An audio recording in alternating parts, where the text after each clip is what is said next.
मैं साथियों से चाहूँगा कि 5 मिनट समय दे दीजिए। देश के लिए बहुत समय दिया वल्लभ भाई पटेल ने। कुर्सी खाली है, प्रेस के लोग खड़े हैं, पार्टी के लोग। मैं 2-3 बातें कहकर आज के दिन संकल्प लेने का दिन है और पटेल जी जो छोड़ के गए थे उस सपने को साकार करने का दिन है। आखिर उन्होंने हमें क्या दिया? आज वे कुर्सी पर बैठे हैं और भारत माता कांग्रेस का चूंकि पावर ऑफ ट्रांसफर हो रहा था, सभी भाइयों ने भाषण दिया होगा कि 14 वोट पाने के बाद गांधी ने कह दिया ऐसा, कह दिया वैसा नहीं। उन्होंने अपने बाप की बात माना। हम लोगों को अपने बाप की बात मानना होगा, पटेल की बात मानना होगा, संजेवर के सपने को साकार करना होगा, अपने पुरखों को यादगार करना होगा, उनका जो सपना था उसे साकार करना होगा, तब जाकर काम चलेगा। उन्होंने कहा भाई हमें अध्यक्ष नहीं बनना है, तो गांधी से लिख कर दे दिया कि हम कुछ नहीं चाहते हैं। मेरे पिताजी ने कहा है कि हमें कुछ नहीं बनना, गृह मंत्री बनना है। गृह मंत्री तो और खुश हो गए गांधी जी, जब तो हो गया मेरा काम, हम जिसे बनाना चाहते हो तो अपने आप इन्होंने कह दिया उसी को बना दो।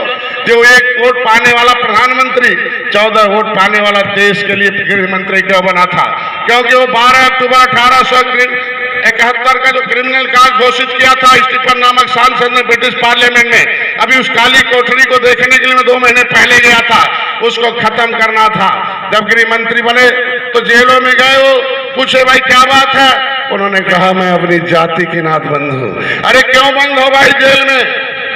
बंटवारा कर रहे थे और प्रधानमंत्री की कुर्सी को ठुकराकर सरदार वल्लभ भाई पटेल इस देश को, राष्ट्र को एक करने में कर रहे। वो कभी एक अगर तुलनात्मक अध्ययन किया जाए जो प्रधानमंत्री बनने के सपने में देश को टुकड़े टुकड़े में बांटे थे और विखंडित करना चाहते थे, लेकिन सरदार वल्लभ भाई पटेल के कृतित्व और व्यक्तित्व को, उनके कर्मों को, उनके उस साहसी भरे कदम को अगर देखा जाए तो शायद इस दुनिया में कोई आदमी नजर नहीं आता जो वल्लभ भाई पटेल जैसा कोई काम करके दिखाया हो। क्योंकि भाई देखो, मैं तो उनके बारे में जानने के लिए सोचता है कि प्रतापगढ़ का एक जिला बगल में, वहाँ पट्टी है, रानीगंज है, विश्वनाथगंज है, प्रतापगढ़ सदर है। उसमें जब हमें जाने का अवसर मिला, लोगों को जगाने का अवसर मिला, इस मछुआ समुदाय के नेतृत्व करने का अवसर मिला, कि जब मैं किताब लिखने लगा भारत का असली मालिक कौन, तो उसमें हमें पहली लाइन में मिला कि जब भारत का असली मालिक कौन लिखने लगा तो हमें पता चला कि पटेल जी नहीं, उनके पिताजी के द्वारा किया गया देश में आंदोलन जो छेड़ा गया था, तब भारत आजाद हुआ था। तब जो है धरती से अंग्रेज भागे थे। उनका नाम संजेवर भाई पटेल था। उनकी अगुवाई में मेरे समुदाय के लोग लड़ते थे। दिल्ली में आज के दिन में अभी कुर्मी महासभा का नाम आया। इस समय में कुर्मी छत्री के रूप में जाना जाता था इन्हें। जगह जगह बहुत ढेर सारे संगठन मिले। हमने कहा भाई छत्री क्यों लिखते हो? कहना हमारे पुरखों ने इसी ईख के जो खेत होता था उसमें अंग्रेजों को ले जाकर उसी ईख के पेड़ में बांधकर हमारे लोग ईख से पिटाई करते थे अंग्रेजों को, इसलिए हम छत्री का गुण हमारे अंदर आता था। संकल्प लेने की बात कर रहे थे आप, तो किस तरह का संकल्प लेना है?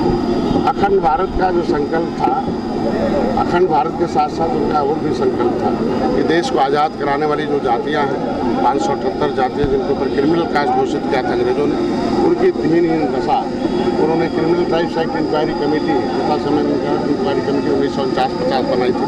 वो जो उसमें रिपोर्ट आई थी उसे लागू कराने का संकल्प। उन जातियों ने जिनके सहारे उन्होंने देश को आज़ाद कराया था, जिन जातियों को उन्होंने संविधान बनवाया था, जिन जातियों के लिए वो राजाओं महाराजाओं को एक किया था, उन जातियों के लिए आज शिक्षा, स्वास्थ्य, रोजगार, वसुधर जो कांथा समय कमेटी रिपोर्ट कहती है, उनके 74 प्रकार की व्यवस्थाएं दी जाए, उनको पूरी दुनिया के दर्शन कराए जाएं सबके विकास की मुख्यधारा में जोड़ा जाए। उन जातियों के लिए उत्थान के लिए, उन्हें भी विकास की मुख्यधारा में लाने के लिए संविधान के अंदर, उन्हें भी एक दायरे के अंदर सुरक्षा देने के लिए, उन्हें भी सब कुछ देने के लिए संकल्प था और इनको बहुत कुछ भुलाया नहीं जा सकता। दूसरा, इनकी संदिग्ध मौत हुई थी उस समय, मैं चाहता हूं कि उस पर भी एक रिपोर्ट लगनी चाहिए कि आखिर उस संदिग्ध मौत में क्या हुआ। उस रिपोर्ट के आधार पर सभी संतुष्ट हैं, सरकार का काम है। उस जमाने में अंग्रेज थे, फिर जो है कांग्रेस मांग करते हैं आप, आपकी सरकार केंद्र में रहेगी। मैं तो इनसे कहूँगा जो आज समितियाँ बनाए हैं, संगठन बनाए हैं, निश्चित रूप कहते हैं history the mother of politics, movement is the father of politics. कहते हैं कि political power is strong then the god power. Big problem solve the political party in the democracy with social organisation. अगर इन्होंने सामाजिक संगठन बनाया है तो राजनीतिक दल के साथ हैं, हम उनका काम हम कराते हैं, क्योंकि जब समाज साथ में रहता है तभी किसी समस्याओं का समाधान किया जा सकता है। लंबे समय से जातिगत जनगणना की बात चल रही है, आपने भी कई बार उठाया, संघर्ष किया है इसके लिए। लेकिन मैं इसके साथ एक बात और भी जोड़ता हूँ, ढेर सारी जातियों को अभी बाद में जोड़ा गया, ढेर सारी जातियाँ छूट गई हैं, ढेर सारी जातियाँ कहाँ हैं, न एससी में, न ओबीसी में, न तो उन जातियों के साथ भी न्याय होना चाहिए। हम कहते हैं पहले वो संवैधानिक जो भाई हमारा नाम मझवार, गौड़, तुरैया में खरवार, बंदार, कोली 7 नामों से अनुसूचित जात की सूची में है। वो राष्ट्रपति ने उन्हें नोटिफिकेशन भी कर रखा है। गिनती भी हमारी 19 सेक्शन में हुई 70 लाख थी, अब हमें पिछड़ी में डाल दिया, उनकी उपजाति हम गिनते 7000 कर दिया। तो पहले वो जो पन्ना है, जो वो असंवैधानिक तरीके से जो गलतियाँ उसे सुधारा जाए, फिर गणना हो। और गणना के साथ साथ पहले शिक्षा चाहिए, हमें रोजगार चाहिए, उसके साथ हमारे समस्याओं के समाधान होंगे।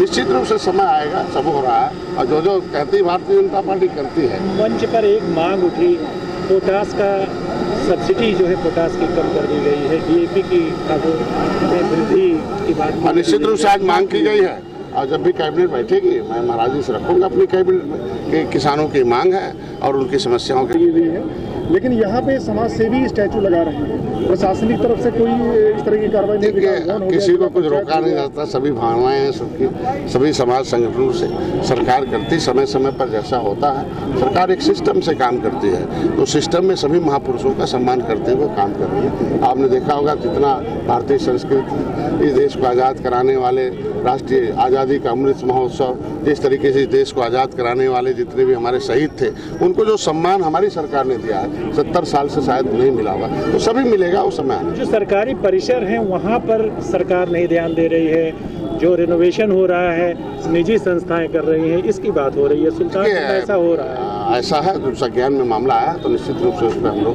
देखेंगे कि क्या उसमें मामला, उसके हिसाब से उस पर कार्रवाई।